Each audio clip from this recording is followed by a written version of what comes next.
दोस्तों बहुत लोगों का क्वेश्चन था कि जो एनजीओ होते हैं वो जीएसटी के लिए अप्लीकेबल है, जीएसटी में कवर है या नहीं है। वो भी इस वीडियो में कवर करूंगा कि जो एनजीओस हैं उनको जीएसटी क्यों नहीं लग रहा है, ठीक है ना, और क्यों नहीं लगेगा, उसके लिए उसे क्या करना पड़ेगा। इतना आसान नहीं है कि जीएसटी से आप वंचित रह जाओ या जीएसटी बचा लो।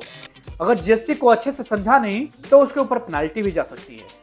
जीएसटी का बहुत अच्छा प्रावधान है और अच्छा के साथ साथ बहुत स्ट्रिक्टली भी है। ये जो वीडियो है बहुत इंपॉर्टेंट है, बहुत अच्छे से इसको सीखना होगा, जानना होगा।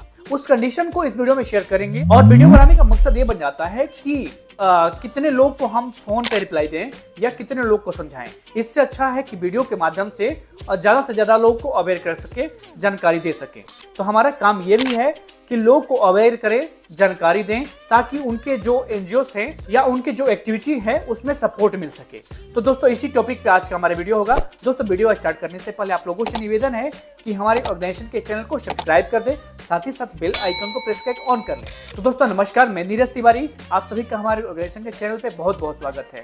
तो दोस्तों वीडियो स्टार्ट करते हैं।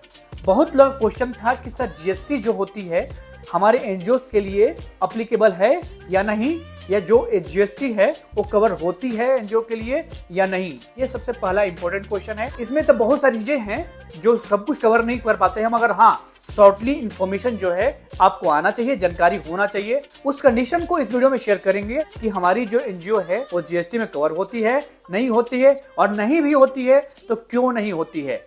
कोई भी वर्क करने जाते हो तो गवर्नमेंट टैक्स के रूप में आपसे कुछ कर वसूलती है, कोई भी डिपार्टमेंट हो तो यहां भी कर वसूल करती है। तो इसके लिए आपको समझना पड़ेगा कि हाँ आपकी जो एनजीओ है वो जीएसटी में कवर होती है, नहीं होती है, और नहीं होती है तो क्यों नहीं होती है, कारण क्या है, उसको क्यों बेनिफिट मिल रहा है, इस चीज को समझे। तो सबसे इंपॉर्टेंट है कि जो एनजीओ जिस भी फील्ड में एक्टिविटी करती है उसके एक्टिविटी के अकॉर्डिंग जीएसटी अप्लीकेबल होती है।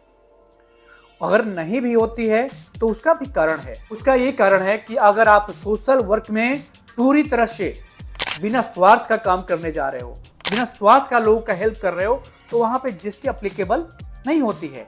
तो आपको बता दूं कि जिस एनजीओ के पास जो एनजीओ 12A ATG के दायरे में आती है उस एनजीओ के लिए जीएसटी अप्लीकेबल नहीं होती है। जीएसटी बचाने के लिए ही 12A ATG का सर्टिफिकेशन करा रखा है, जिसके माध्यम से उसको फायदा मिलता है। और हर एनजीओ को ये दायरा नहीं मिलता है, हर एनजीओ को, हर सेक्टर को ये दायरा नहीं मिलता है 12A ATG का। 12A ATG हर कोई अप्लाई कर सकता है, अप्लाई करे, मगर अप्रूवल देना गवर्नमेंट ऑफ इंडिया का, मिनिस्ट्री ऑफ कॉर्पोरेशन अफेयर का काम है। वो जिस सेक्टर में काम करते हो, जहां से भी अप्लाई कर रहे हो, उस गवर्नमेंट को आपको अप्रूवल देना, अप्रूव करना उसका काम है।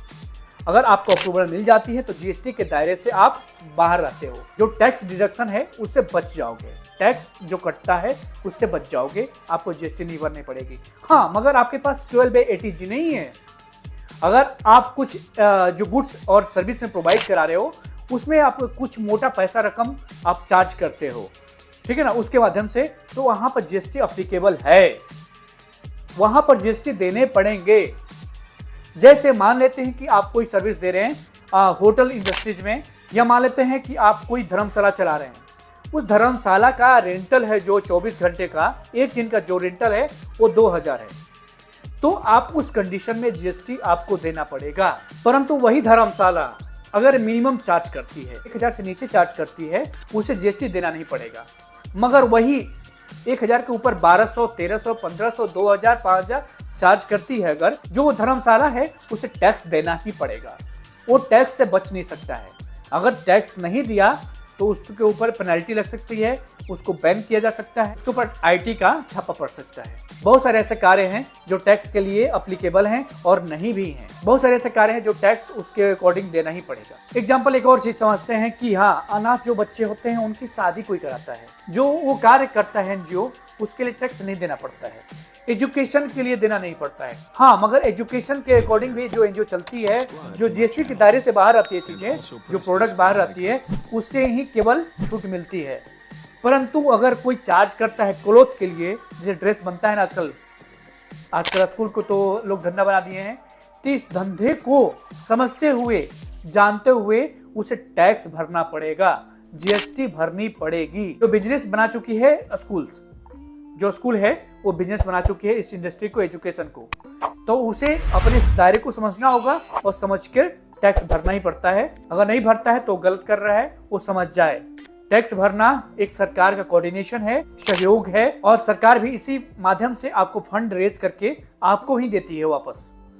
जो लीगल इंडस्ट्री है, जो लीगल एनजीओस हैं, उनको ही फंड के रूप में प्रोवाइड करा देती है। टैक्स लेती है और आपको फंड डोनेट करती है, उसके लिए प्रोजेक्ट निकाल देती है। आप उसका प्रोजेक्ट करो और वहां से फंड लेकर आओ, उस पर वो अच्छे से वर्क करो। तो दोस्तों, इस तरह के नॉलेजेबल वीडियो आप लोगों के लिए हम लाते रहते हैं। आप लोगों से निवेदन करता हूं कि हमारी ऑर्गेनाइजेशन के चैनल को सब्सक्राइब कर दें, साथ ही साथ बेल आइकन को प्रेस करके ऑन कर लें। दोस्तों, आपका बहुमूल्य समय देने के लिए बहुत बहुत धन्यवाद। नमस्कार, जय हिंद, जय भारत, वंदे मातरम।